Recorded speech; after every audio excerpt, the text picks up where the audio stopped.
just don't know what's real. It's hard to know. So we all packed up. We're in Beatty, Nevada, which is the Burrow Inn. I can tell you that's where we always hold up at. And we take off from there every morning to go do the AM and the PM push. That's what you call it when the war is on. You call it the push. So we had one in the morning called AM push, one in the afternoon PM push. So we were all heading up for the AM push in a convoy. There's 3 vehicles, probably about 3 to 4 people per vehicle. I'm in the lead vehicle with the ranking guy. He's driving, and I'm right behind him. And then there's another gentleman in the passenger seat across from the driver, and then there's a young lady next to me. And we're all going up. And the ranking guy had been there the week before, and he had seen the craft fly by, because that one's out there on the internet. You can pull down the video. There's a report that goes along with it. There's a video that we can watch right now? Right now, yeah. What would he search? Search for, let me think, Nellis Test Range UFO 1994. Dun, dun, dun. Who filmed this? This was filmed by the operators on the range, because we're putting these pilots in a risky situation by playing war with them, but we're training them. So if there is any kind of a mishap or a pilot or plane goes down, everything needs to be recorded. So this is it right here? Yes. So this video is being taken by one of these cameras that's up on the range. And along the bottom, you see that this is also trying to lock on to the craft so it can, follow it as it goes in and out, because this is the kind of way that you want to track if there's a craft that is having problems. And This is moving very erratically. Right. So this is what the ranking guy saw. Can I pause you for a second? This tracking, is this manual, or is this like some It's sort of an automated. automated system? It's an automated system. So the automated system is having a hard time Locking on to it. Yeah, if it locks on, you'll see a big spike, and that means that it finally locks on. Right now it's trying to, but something is stopping it from locking on. And they think it was the craft. It's moving like crazy, side to side, all over. There's actually a recording that goes with it where you hear the guys going, "Hey, does anybody know what this is? What's going on here?" Can we hear that?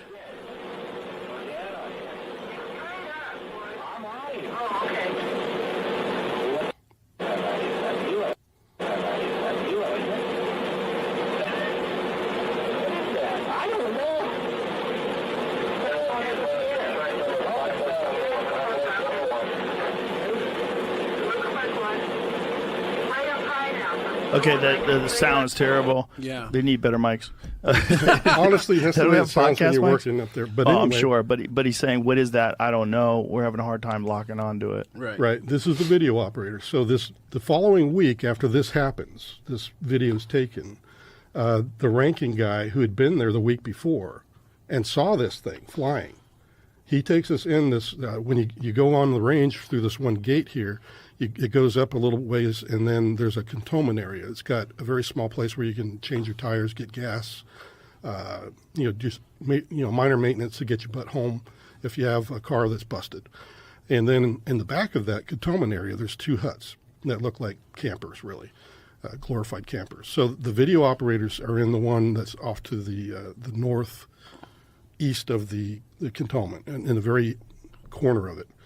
And the ranking guy just says, we all have to go in here. We're going to go talk to the video operators. We have to do this.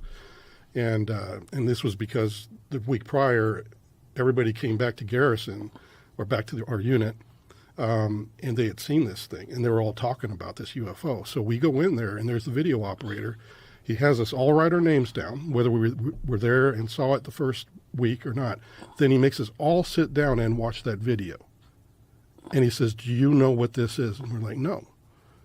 And then he just said, okay, thank you. And then we, after everybody that was there saw it and wrote their name down, we were allowed to leave.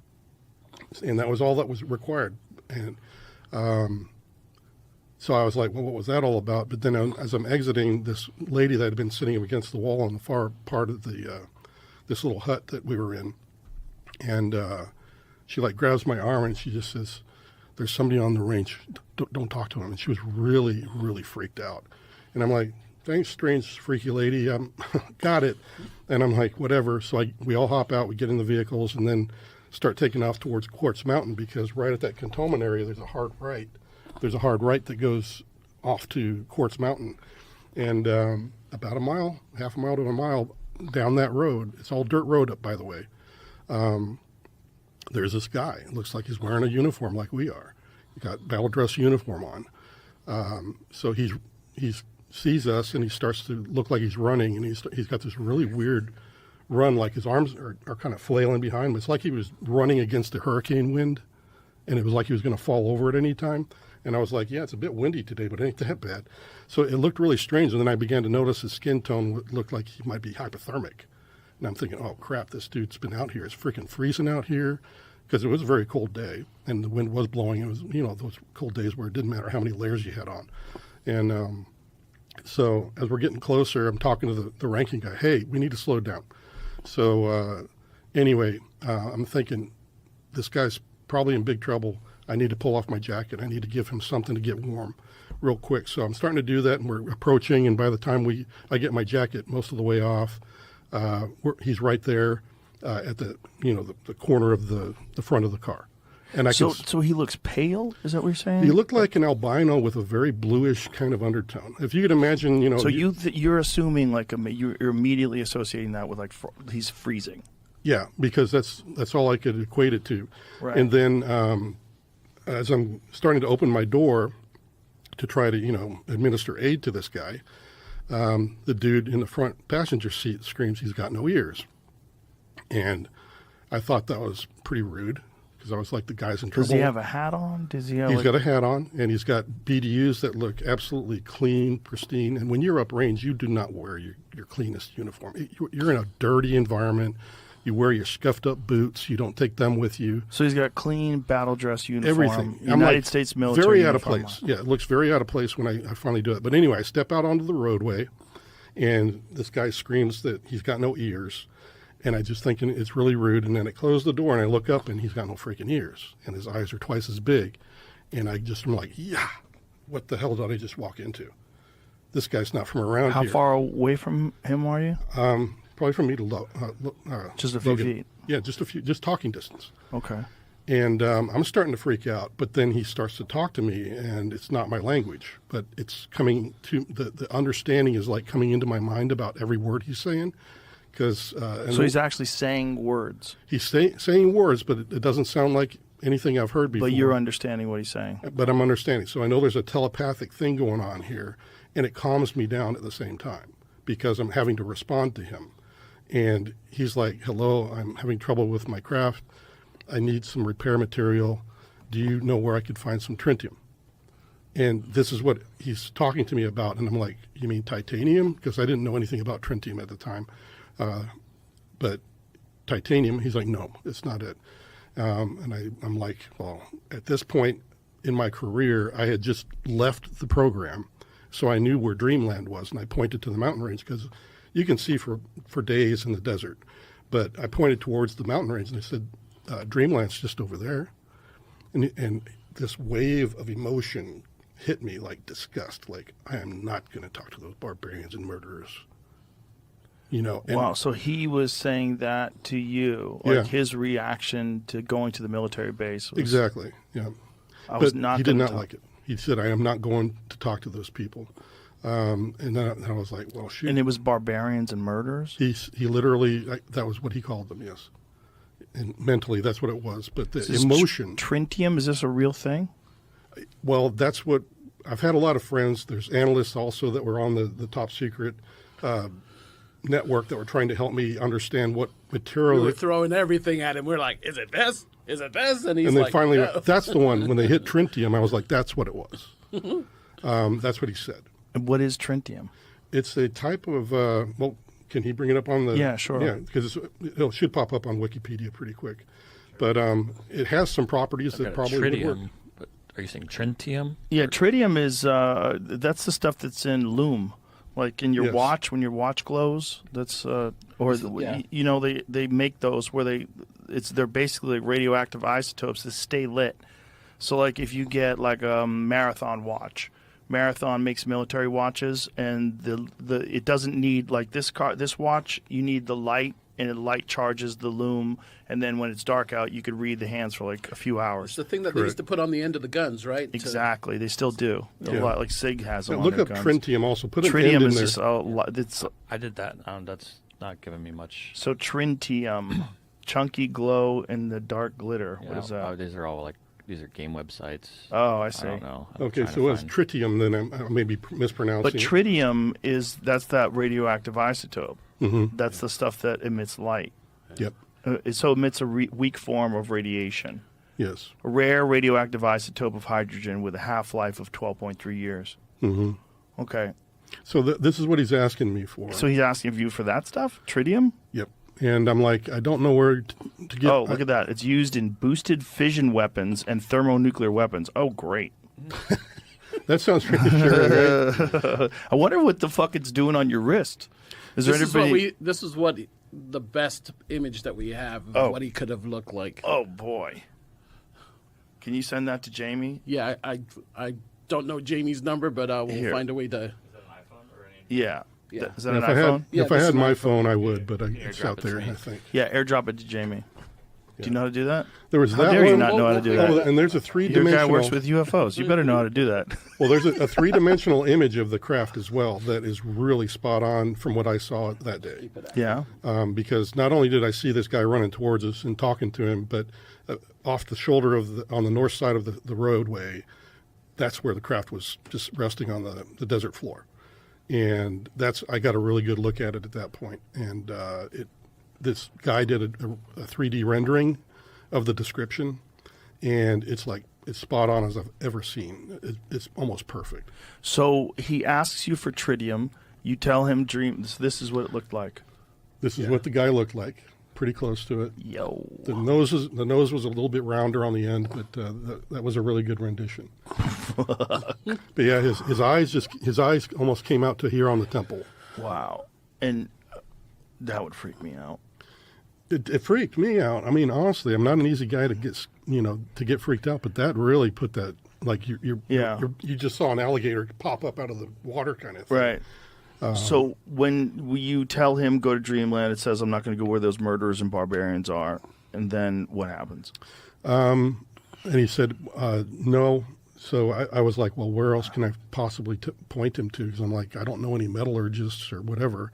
So I'm thinking to myself, and I relate to him. I said, well, I'm taking college classes down in the city of Vegas, Las Vegas, at the community college. But I have a geophysical professor that I'm taking a class from. Maybe he has a metallurgist friend, and he's like, so you're thinking at this time though it's a metal.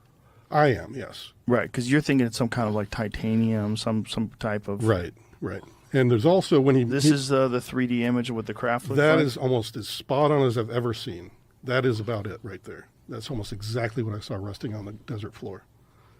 And so you're trying to find different people that you can connect this being to. Yeah. And what is it saying to you while you're... He thought that was a good idea, I think, or he was like, I mean, made him, he had that kind of, and he wanted to take action, so he doesn't really even say goodbye. He just kind of turns and off he goes back to his craft. And I'm thinking, well, okay. And I get back in the car, and sometime during that conversation with this entity, I remembered looking over at my friends in the car, and they had the weirdest look on their face, like they were all zonked out, totally zombied, like they couldn't even... They were just drooling on themselves. Were they just because they were flabbergasted, or was it because something was going on? Well, I figured out that maybe it was done by this entity because none of them seemed to even remember the incident. Only a few people seems to remember that we stopped, that we had talked to somebody on the roadway, but it was mainly the people that were in the back of the convoy. So they didn't see it up close like you did? Right, like we did. The people so that were how far right away there, would they be? They'd probably be a good 2 car lengths behind us. That's still enough to detect whether or not someone looks blue, though, right? Correct, and that's probably what they saw. But you know me, I'm kind of wide and I'm big. I was very muscular back then. And you're standing in front of this thing. So they'd have a difficult time because this guy stood about a good half foot shorter than me. And so they probably could see his arms from time to time, maybe catch a glimpse of his face or something. So they probably didn't get a very good view because if you're looking at me, I'm standing right next to my door. Mm-hmm. And they're behind me kind of almost obfuscated by just the angle that they're looking at him. So all the windows are tinted in those vehicles. You know, that's what Bob Lazar thinks that spaceship that he worked on was made with. He thinks it was somehow 3D printed because it has no seams. You paying attention to this UFO shit? No? Good for you. No, but I know you do, so I'm gonna ask because it's like the shit just, there's so much shit that's just coming out now. I don't understand what's the motive behind it just randomly coming out now. Yeah, I'm super suspicious. So what's the place? Area 51? Area 51. Yeah. Like I'm assuming that shit has been real. That's real. Yeah. But Area 51 was used for all sorts of training purposes. They had all sorts of programs that were running out there. I think that's where they developed the B-52. Is that where they developed it, in Area 51? They developed a bunch of different military technologies out there. Nothing was true about the... We don't know. We don't know. It's all just guessing about whether or not they were working on UFOs. But they were definitely working on other stuff, too. It's a legitimate military base. So you think these videos real that's coming out? Or you think it's... I think the videos are real. What they're filming, I don't know what that is. It could be that it's some super sophisticated U.S.-controlled drone that was built in some sort of program that's top secret, and it has some new super sophisticated propulsion system that they don't want us to know about. And so they pretend it's coming from another world. And they say, oh, these are off-world crafts exhibiting behavior that's impossible to replicate in America. I wonder. Because if they're talking about it like that, they're literally saying off-world, like, boy, I get suspicious.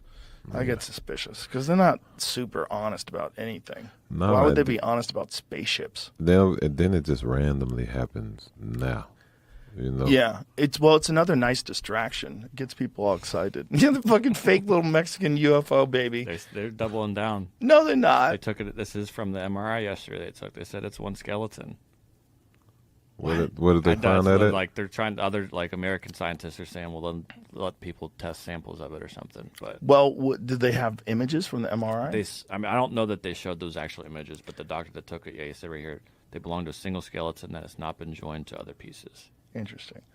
Footage from the team carrying out the test shows one of the bodies bearing an elongated head, a small upturned nose, and two slanted eyes. The subjects look tiny when held up by the doctors examining the watching journalists. Huh. Then this also is like this person says that I think it's the doctor has claimed that he talks to the Virgin of Guadalupe, and the extraterrestrials will not talk to her like they talk to him because she doesn't believe in them. Maybe he does drugs. Maybe he's telling the truth. Maybe he did talk to the Virgin of Guadalupe. So that's what it's supposed to be? I want to see what those images look like. They don't have them? You ever notice how none of the images be clear? Yeah. On shit like that problem. we really want to see? Yeah, it's a real problem. I talked to this one guy, Christopher Mellon. He used to be an intelligence agent, and he said that they do have clear footage. It just hasn't been leaked, but that he's aware of it, and some of it is pretty mind-blowing, he said. Damn. Show me. Until I see it. I don't know, man.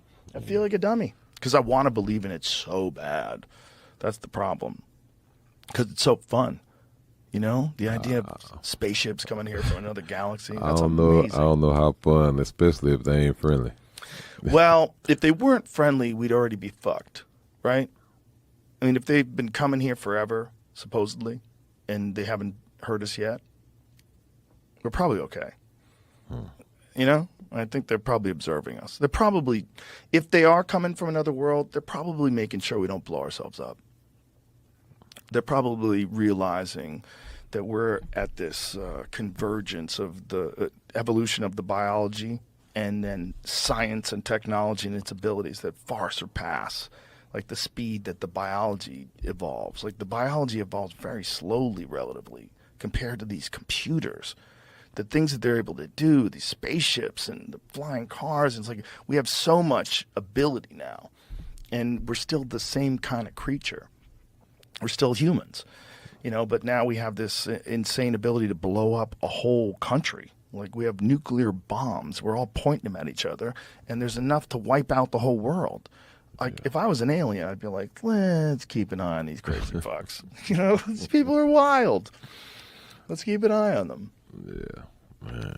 Yeah. Definitely. I'm gonna keep my distance from that. Yeah. Yeah. I don't want to fly to Mars. I don't want to do none of that shit. I just, man, live my life. Yeah. It's going to be a long time before people get comfortable moving to Mars. Yeah. I don't know how long that's going to be, but that's a fucking commitment. Didn't they have somebody recently go? Are they letting people go now? No, they haven't let people go yet. They've sent drones. So they have the Mars rover that goes around on Mars, but that's just a robot. But the idea is to have people on Mars. I think, didn't Elon say by like 2035 or something like that, he wants a manned trip to Mars? If you enjoyed today's episode on JRE Plus, don't forget to give it a thumbs up and share your thoughts in the comments below. Thank you.